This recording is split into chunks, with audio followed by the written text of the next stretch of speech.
लोग कहते हैं भारत माता की जय, भारत माता की जय, जय श्री राम, जय श्री राम, शंकर भगवान की जय, जय श्री राम, जय श्री राम। ये हिंदू राष्ट्र है तो इसलिए भारत माता की जय, वंदे मातरम, जय श्री राम ये कह रहे और मैं कह रहा हूँ अल्लाह। अगर एक मुस्लिम अपनी कुरान को मानता, अपने 5 वक्त का रोज नमाज पढ़ता है, अपने रोजे रखता है, तो ये इनका हक है, इनको करना चाहिए। मैं मंदिर में जाता हूँ, तिलक लगा के खड़ा हूं, और देखो दोनों भाई चेहरे से चेहरा मिला के खड़े। इससे बड़ा बात इनके हॉस्पिटल की, कोरोना काल के अंदर इनके पूरे हॉस्पिटलों की पोल खुल गई थी, ऑक्सीजन अवेलेबल नहीं थी, वेंटिलेटर अवेलेबल नहीं थे, बेड नहीं थे, और दिल्ली के अंदर पूरा का पूरा, चाहे वो सफाई व्यवस्था रही थी, चाहे घर घर जाके जन स्वास्थ्य विभाग केवल और केवल दिल्ली नगर निगम के कर्मचारी काम कर रहे थे, जिनका वेतन रोक के ये महानिकम्मा दिल्ली का मुख्यमंत्री पाप का भागी बन रहा है। और ये बिल्कुल साफ होने जा रहा है, ये बिल्कुल साफ होने जा रहा है। इसने कहा था कि मैं लाल बत्ती नहीं दूंगा, मैं गाड़ी नहीं दूंगा, मैं बंगला नहीं दूंगा, करोड़ों रुपए का जो है अपने सरकारी बंगले में जो है तालाब बनवा रहा है तैरने के लिए। केजरीवाल दिल्ली के अंदर केवल अपने 2 मॉडल बताता है, एक शिक्षा पे और एक हेल्थ पे।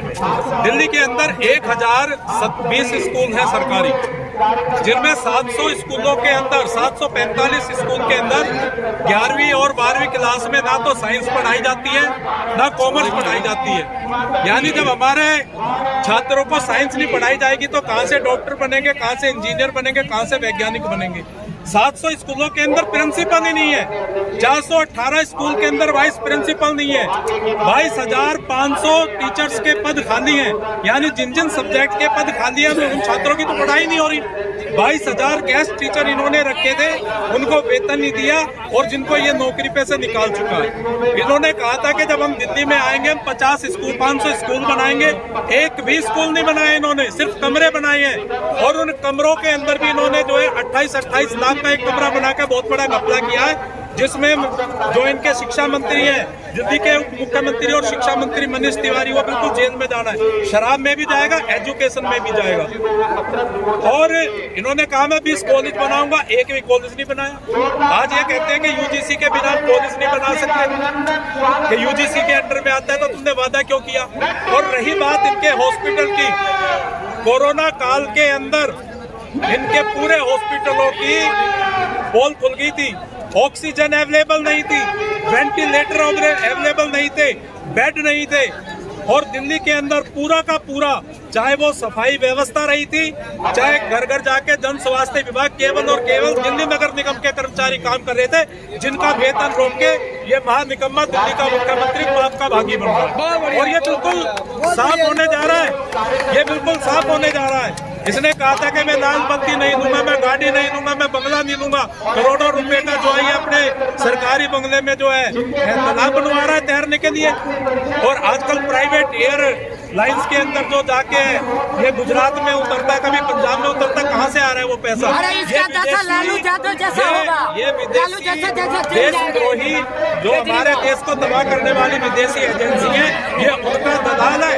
और ये मेरा आरोप है, और केजरीवाल को जो बिगाड़ना है वो मेरा बिगाड़ दे। मेरा नाम विनोद शर्मा है, मैं केशवपुरम जिला भाजपा का मीडिया प्रभारी हूँ। केजरीवाल से जो होता है, जितने मुकदमे करना है, जितने गिरफ्तार कराना, मेरे आरोप को वो करा दे, अगर उसने अपनी माँ का दूध पिया। इसके अंदर आज विकास की गंगा बह रही है, हमारी सेनाएं मजबूत हो चुकी हैं।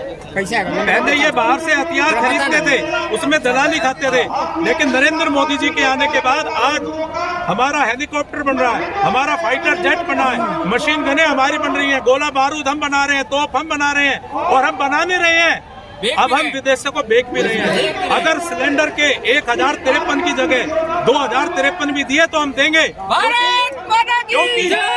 क्योंकि नरेंद्र मोदी जी इस देश को मजबूत बना रहे हैं। कोरोना काल के बाद, यूक्रेन और रशिया के बाद, जब पूरा विश्व तबाह हो रहा है, उसकी अर्थव्यवस्था जो है डाउन हो रही है, तो भारत की जो व्यवस्था है वो ग्रो कर रही है। जब देश का विकास होगा, लोगों की आमदनी बढ़ेगी, तो हमें कीमत डबल क्या ट्रिपल देने में भी कोई दिक्कत हमें नहीं होने वाली। देश को स्वाभिमान होना चाहिए, देश को स्वावलंबन होना चाहिए, देश आर्थिक रूप से मजबूत होना चाहिए, और फ्री की रेवड़ियों से कुछ नहीं मिलेगा। आपने कहा कि कांग्रेस के टाइम में ये उस समय देश के विकास के लिए कोई काम नहीं हो रहा था, देश की जनता के विकास के लिए कोई काम नहीं हो रहा था। उस समय वो केवल लूटपाट मचा रहे थे। आज जमीन पर काम हो रहा है, हमारे लिए सुविधाएं मिल रही है, हमारा जीवन स्तर ऊंचा उठ रहा है, विश्व के अंदर देश को एक मजबूत राष्ट्र के रूप में देखा जा रहा है।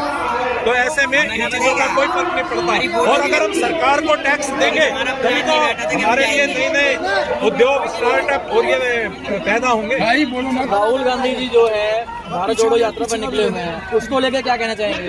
जिस आदमी पे अपना परिवार, अपना घर नहीं बसाया गया, अपनी पार्टी नहीं संभाल रहे, और मैं तो कहता हूँ जो वो बिल्कुल जा रहे हैं भारत जोड़ने, लेकिन किसके साथ? उसने बता दिया कि भैया मेरे बस की कुछ नहीं है, जो कुछ है मोदी जी करेंगे, भाजपा करेगी, तो पूरा भारत एक हो जाओ, भाजपा को जिताओ, 2024 में फिर से नरेंद्र मोदी जी को प्रधानमंत्री बनाओ। तो वो हमारे स्टार प्रचारक बन के देश का भ्रमण कर रहे हैं। हमारा देश हिंदू राष्ट्र बनने को जा रहा है, उस पर क्या कहना चाहेंगे? हिंदू राष्ट्र, भारत तो पहले से हिंदू राष्ट्र है। नहीं, अब तो ज्यादा जोर दिया जा रहा है कि देश को हिंदू राष्ट्र बनाया जा रहा है। बहुत से ऐसे संगठन हैं, हिंदू संगठन जो है वो इस पर जोर दे रहे हैं कि देश को हिंदू राष्ट्र बना घोषित कर दिया जाए। भारत देश जो है वो सनातनियों का देश रहा है।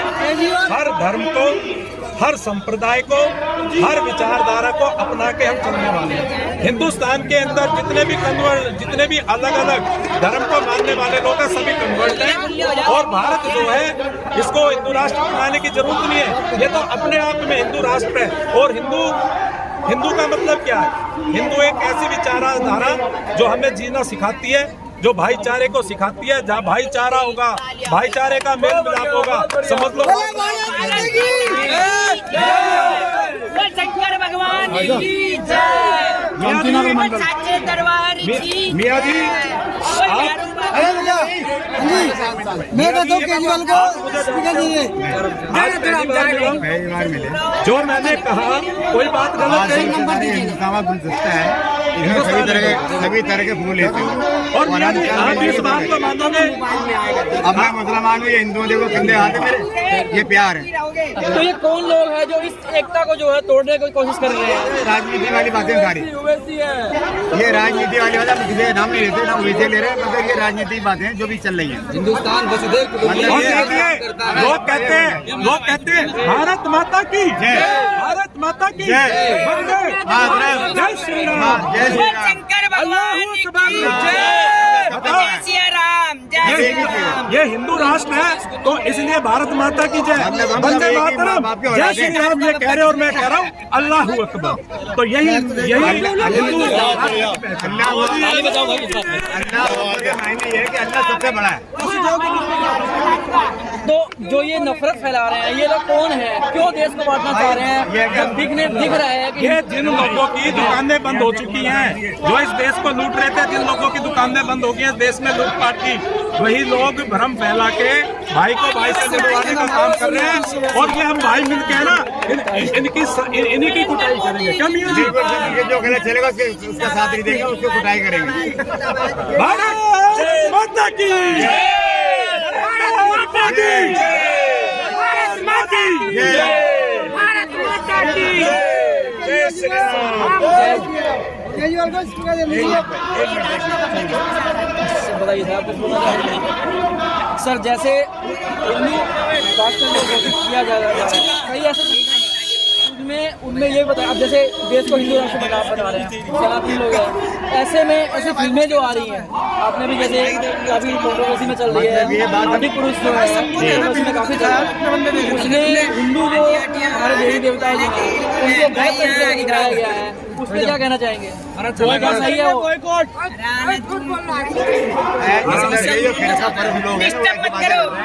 हमारे हिंदुस्तान में एकता बहुत है, और ये जब से हिंदुस्तान बना है, दुनिया बनी है ना, सब हिंदू मुस्लिम मिलके रहते हैं और ये मिलके रहते रहे। मतलब आज तुम सुनते आ रहे हो, सबसे सुनना वही है कि हिंदू राष्ट्र बने, हिंदू राष्ट्र बने, हिंदू राष्ट्र तो है, मगर ये कि मुसलमान हिंदू तो मिलके रहेंगे। अलग कोई नहीं जाएगा। मतलब ये माना जाए कि मुस्लिम भी जो है बीजेपी के साथ है, बिल्कुल साथ है बीजेपी के, उसमें कोई दिक्कत नहीं। क्योंकि बहुत सी ऐसी नेशनल चैनल पे डिबेट वगैरह से चलती है कि इसमें हिंदू अलग है, मुस्लिम जो है नहीं वो तो BJP जो अलग जो बताया जा रहा है। जो डिबेट में बैठते हैं ना वो ऐसी बातें करते हैं, वरना जो आम हिंदू जो आम मुसलमान है ना, हम लोग एक है, कोरोना काल से सेम टू सेम। कोरोना काल से 80 करोड़ लोगों को मुफ्त में अनाज दिया जा रहा है, जो कि हाँ, जो गरीब ठीक है। लोग हैं उन्हें मजबूत मोदी करने के जी लिए। अगर उसमें क्या किसी जाति धर्म को देखा जा रहा है? नहीं, रोड उत्तर बना है प्रदेश सबके के अंदर लिए। घर घर शौचालय बने, घर घर लोगों को जिनके पास मकान नहीं थे उनको मकान दिए, जिन घरों में लाइट नहीं थी वहाँ फ्री में लाइट नरेंद्र मोदी की योजना के तहत गई, जन योजना में खाते खोले गए, जो किसान है डायरेक्ट उनके खातों में पैसा जा रहा है। तो वहाँ क्या किसी हिंदू मुस्लिम को देखा जा रहा है? और देश का जो मुस्लिम है उसका अब तक के जितने भी शासक रहे, ज्यादातर कांग्रेस रही, उन्होंने शोषण किया और इनको गरीबी रेखा से नीचे कुचल के रखा। लेकिन नरेंद्र मोदी जी ने पहले गुजरात में मुस्लिम समाज को संबल बनाया और आज पूरे हिंदुस्तान के मुस्लिम को अपने पैरों पे खड़ा करके आर्थिक रूप से मजबूत बनाने का, उन्हें मदद करने का काम अगर कोई कर रहा है तो नरेंद्र मोदी कर रहा है। और अभी जो यही कारण है कि जब अयोध्या के अंदर मंदिर बन रहा है तो मुस्लिम भी वहाँ चंदा दे रहे हैं, कोई दंगा नहीं हुआ, कुछ नहीं। 6 करोड़ रुपया चंदा दिया। ज्ञान व्यापी का मामला चल रहा है, बड़े प्यार से मामला चल रहा है, मिलजुल के बातचीत हो रही है। तो वो जो फिरका परस्त आते हैं वो अपने हथियार डाल चुके हैं और देश अब आगे बढ़ रहा है। और हमें बात करनी है इस देश को विश्व गुरु बनाने की। हमारा देश विश्व गुरु बनने के लिए जा रहा है, हम सब तैयार है। ये मुट्ठी भर गिने चुने लोग हैं तो विदेशी ताकतों के लोग आके जिनकी दुकानें बंद होंगी वो हंगामा मचा रहे हैं। 2024 में वे भी कर रहे हैं। ये कोरोना के अंदर जो है जो हिंदू मरे या मुसलमान मरे, लोगों को लाशें दे नहीं रहे थे, लेकिन हमने हिंदू को जलाया, हम किसी लेके आए थे जलाने के लिए, बताइए दफन करने के लिए लेके, यही तो प्यार और क्या है। लेकिन लोग डर रहे थे कि हमें कोरोना हो गया तो इसको घर में मत लाओ, बाहर से अस्पताल से पैक करा और भेज दिया गाड़ी में रख के और जला दिया, कपड़े बैठा उसी में जला दिया। लेकिन हम जला के आए, हम कंधे पे ले गए, भाईचारा यही होता है। घर के बच रहे थे लोग, हम लेके गए। अगर योगी की सरकार दोबारा उत्तर प्रदेश में बनती है तो खाली हिंदुओं से नहीं बनी है मेरे दोस्त। हिंदू अगर सब दिया है मुस्लिम खड़े हुए, आज सबको राशन पानी मिल मुस्लिम रहा है। हमारी बहनें खड़ी हुई और मुस्लिम समाज भी अब जागृत हो रहा है। योगी जी को तो कट्टर हिंदू बताया जा रहा है, तो वो मुस्लिम के जो पक्ष हैं वो ज्यादा पक्ष नहीं लेते हैं, ऐसे क्यों? कट्टर होने का मतलब क्या? कट्टर होने का मतलब ये नहीं, है वो कि ये कह रहे हैं कि मैं मस्जिद भी नहीं जाऊंगा। अपनी धार्मिक अपना धर्म मान्यताओं को, अपनी धार्मिक मान्यताओं को अगर एक मुस्लिम अपनी कुरान को मानता, अपने 5 वक्त का रोज नमाज पढ़ता है, अपने रोजे रखता है, तो ये इनका हक है, इनको करना चाहिए। मैं मंदिर में जाता हूँ, तिलक लगा के खड़ा हूं, और देखो दोनों भाई चेहरे से चेहरा मिला के खड़े, इससे बड़ा प्यार। अब इसे प्यारे अच्छा, मोदी जी ने क्या सऊदी अरब शेख को गए, उन्होंने शेख को पैर भी पकड़े, सब कराइए, क्या प्यारी तो है। और प्यार है, देशभक्ति है। अभी मोदी जी का आया कि उनका एक मुस्लिम मित्र था उनके पड़ोस में, गुजरात में जहाँ बचपन में रहते थे, जिसके माँ बाप गुजर गए और उसको किसने पाला? मोदी जी के परिवार में पाला, उसकी माँ ने पाला, उनके पिताजी ने पाला, मोदी जी का परम मित्र जो कि विदेश में सेटल। और हमारा कारोबार तो इससे बड़ा और क्या होगा? ये बेकार की बात है। इस देश का हिंदू राजनीति है। मुस्लिम